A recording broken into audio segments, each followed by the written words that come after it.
ఇక Jubilee hills ఉప ఎన్నికల్లో మంత్రి సీతక్క ప్రచారం నిర్వహించారు.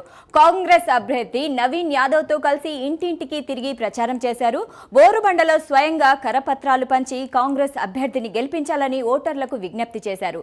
జూబ్లీ హిల్స్ లో 3 సార్లు బీఆర్ఎస్ కు అవకాశం వచ్చినా అభివృద్ధి జరగలేదని ఆమె అన్నారు.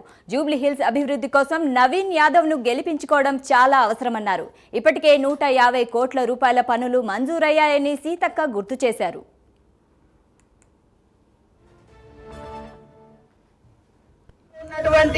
మరి గోపి గారి కుటుంబానికి 3 సార్లు ఓట్లు వేయడం జరిగింది.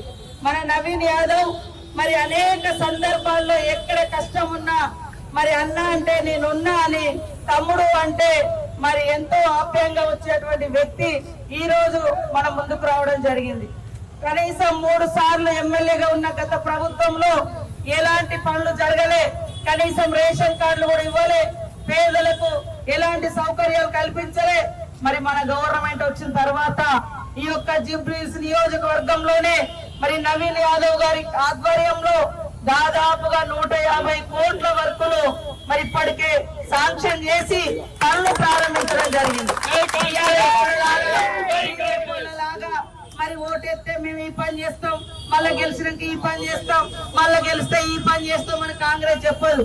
చేసి పని చూపించి ఓట్లు అడుగుతా ఉన్నాం. ఈ రోజు పేదల కోసం 200 యూనిట్ల కరెంటు యూనిట్లు ఫ్రీగా ఇస్తున్నాం. బస్ ఫ్రీ నడుస్తుంది.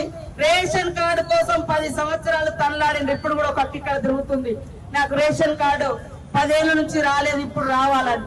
దాదాపుగా లక్షల మందికి మొన్ననే రేషన్ కార్డులు ఇచ్చినాం. పేదింటి బిడ్డలు కూడా సన్న బియ్యం కడుపు నిండా తినాలని మరి సన్న బియ్యం పంపిణీ చేపట్టడం జరిగింది. ఇందిరమ్మ ఇల్లులు కూడా పెద్ద ఎత్తున 1.5 సంవత్సరాల కాలంలోనే రాష్ట్ర వ్యాప్తంగా 4.5 లక్షల మందికి ఇచ్చినాం.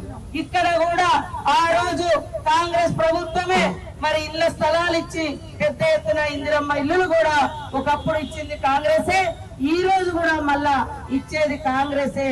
కాబట్టి ఇప్పుడు మన ప్రభుత్వం ఉంది, మేము మంత్రులుగా ఉన్నాం, ముఖ్యమంత్రి గారు ఉన్నారు. కాబట్టి ఈ నియోజకవర్గంలో ఎమ్మెల్యే నవీన్ యాదవ్ ను గెలిపించుకోవడం చాలా